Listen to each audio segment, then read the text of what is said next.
Salut les devins, c'est Saikyo. Je voudrais revenir avec vous aujourd'hui sur le film Dragon Ball Super Super Hero et en particulier sur la fameuse déclaration d'Akira Toriyama qui nous parlait dans son tout premier communiqué à propos du film d'un personnage qui serait relativement inattendu à l'intérieur de ce même film, et c'est vrai que ça avait agité pas mal de monde, moi y compris, je vais pas m'en cacher, sur le fait que ça pourrait être le nouvel ennemi. Avec un retour d'ennemis, on a vu le magazine V-Jump qui nous teasait de manière implicite les retours de Cooler et de Thales, pourquoi pas. Des personnages légèrement inattendus, on peut en trouver à l'appel, mais à vrai dire, et cette vidéo est là pour ça, je pense qu'on l'a déjà sous les yeux, ce personnage inattendu qui va avoir un certain rôle à jouer dans l'histoire, et je vais diviser cette vidéo en deux petites parties. La première pour vous dire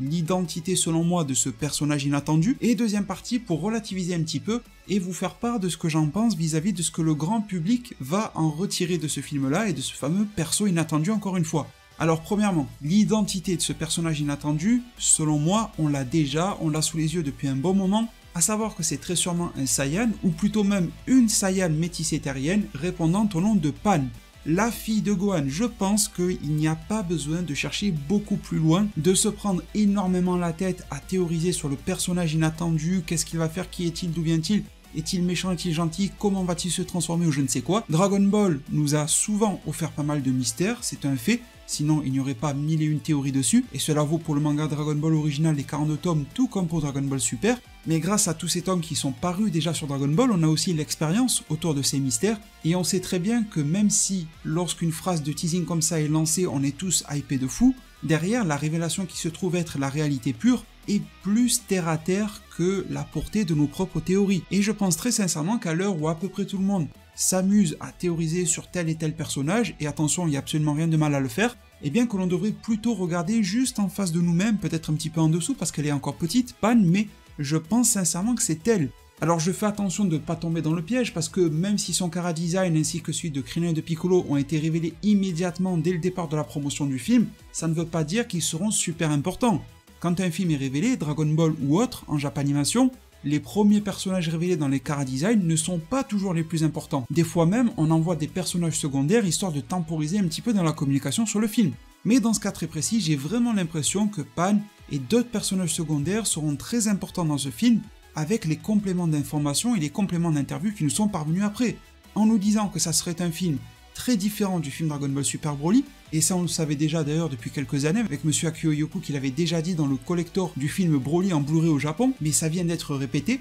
donc quelque chose qui serait relativement aux antipodes de Broly tout en conservant malgré tout de grosses batailles. Et comment peut-on être aux antipodes de Broly? Selon les interviews récentes, c'est en proposant un film tourné vers la tranche de vie, vers le fait de voir les personnages vivre, évoluer, interagir, communiquer entre eux, avoir des petites intrigues qui sont pas aussi dantesques que celles du film Dragon Ball Super Broly, sans avoir forcément un Freezer qui va ramener Broly en plein milieu de la Terre, qui va faire en sorte qu'il s'énerve, qu'il devienne une menace malgré lui pour la Terre car les dommages collatéraux sont trop élevés. Voilà, on pourrait avoir un scope un petit peu plus réduit, encore que la bataille finale devrait être épique avec pourquoi pas les nouvelles formes de Goku et Vegeta, mais au niveau du personnage inattendu, dans le contexte qui est posé pour ce film-là, avec les éléments que l'on a entre nos mains à ce jour, en tout cas au début du mois de septembre 2021, avec l'emphase qui est mise officiellement sur ces personnages-là, Pan me semble être toute prédestinée à ce rôle. Pan va sûrement avoir un rôle relativement basique et lambda de voir comment elle a pu évoluer, quel âge elle a, ce qu'elle fait de sa vie avec le jardin d'enfants,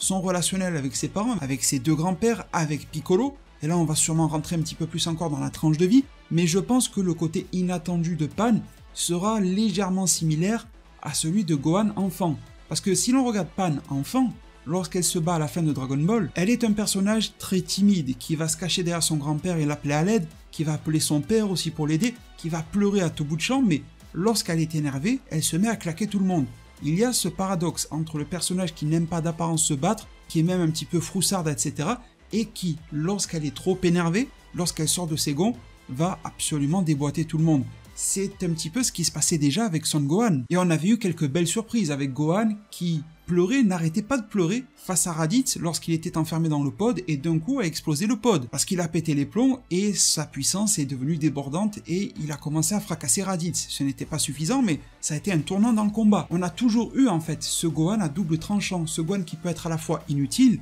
comme il l'a été à un moment du combat face à Nappa et Vegeta parce qu'il était trop apeuré, mais d'un coup, face à des adversaires peut-être même encore plus puissants, comme face à Freezer, il va être réveillé par sa pure colère. Je pense qu'un schéma similaire peut se reproduire avec Pan. On pourra se dire que c'est redondant, que c'est répétitif, ça on verra bien, on jugera sur pièce une fois qu'on aura le film, mais je vois réellement quelque chose de similaire arriver, avec pourquoi pas une attaque ou une invasion du côté de la Terre, en particulier et plus précisément du côté de la maison de Piccolo, Piccolo qui pourrait livrer un combat intéressant mais le perdre, Pan serait apeuré. En voyant cela, elle aurait un énormissime coup de colère qui va faire en sorte qu'elle va mettre un petit tournant au combat, mais l'ennemi resterait tout de même victorieux. Pourquoi pas qu'il emporterait et capturerait avec lui Pan. Pan pourrait être l'enjeu du film, retrouver, sécuriser et ramener à la maison Pan. Gohan pourrait donc être inclus dans cette quête-là, avec les énervements de Gohan qui vont bien, mais aussi avoir le grand-père allié de son rival de toujours, donc Goku et Vegeta, qui serait là à la rescousse. Donc en soi, je pense qu'avoir Pan, qui nous montre à la fois cette dualité dans le personnage, à la fois calme, froussarde, et qui peut mettre de gros coups même au boss final du film, sans forcément lui péter la gueule, associé au fait que Pan pourrait être l'enjeu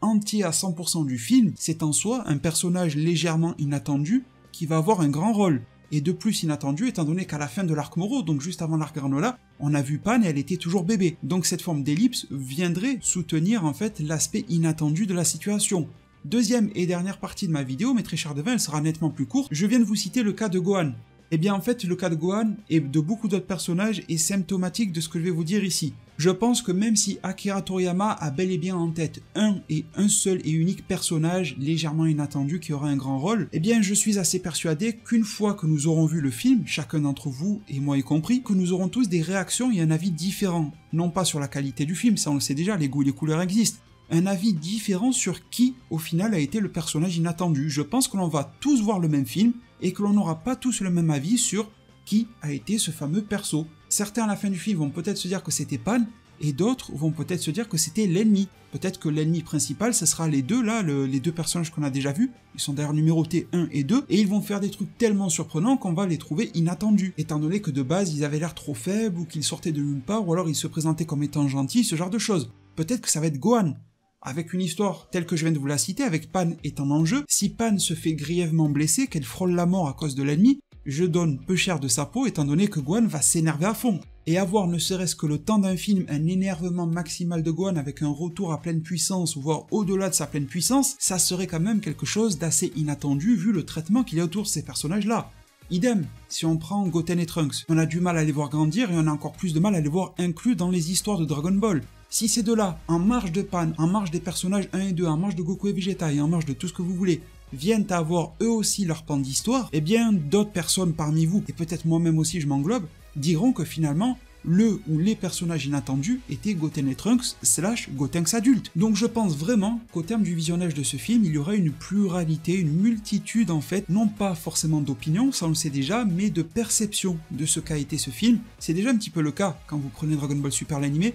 le manga, le film Broly, on voit tous le même film, on lit tous la même chose, on regarde tous le même animé, mais on a l'impression qu'il y a des sortes de sous-groupes qui se créent, avec certaines personnes qui vous diront que Gohan est assez mis en avant, d'autres qui vous diront qu'il a été ridicule, certaines personnes qui vous diront que Goku est débile, d'autres qui vous diront qu'au contraire, il est peut-être pas au niveau de Dragon Ball l'original, mais ça va, ça reste correct. Et vous voyez qu'il y a toujours ces différences de perception pour une seule et même lecture et ou visionnage. Et je pense que ça va être peut-être même encore plus le cas sur Dragon Ball Super Super-Héros, parce que comme son nom l'indique, ça parle de super-héros, et on n'est pas trop habitué à cette thématique-là dans Dragon Ball, pourtant c'est vrai qu'on a affaire à de vrais super-héros. Et comme je le disais dans de précédentes vidéos, je pense que chacun des personnages, au gré de leur moment tranche de vie pour citer les producteurs du film, vont avoir leur moment super-héroïque. À mon sens, si Krillin arrive à sauver une majeure partie de sa ville en tant que policier, on peut le considérer comme un super-héros. Si Piccolo s'interpose entre le nouvel ennemi et Pan, il sera le super-héros de Pan. Si Piccolo n'arrive pas à protéger Pan jusqu'au bout et que Pan tout d'un coup se réveille dans une colère destructrice et vient à protéger paradoxalement Piccolo,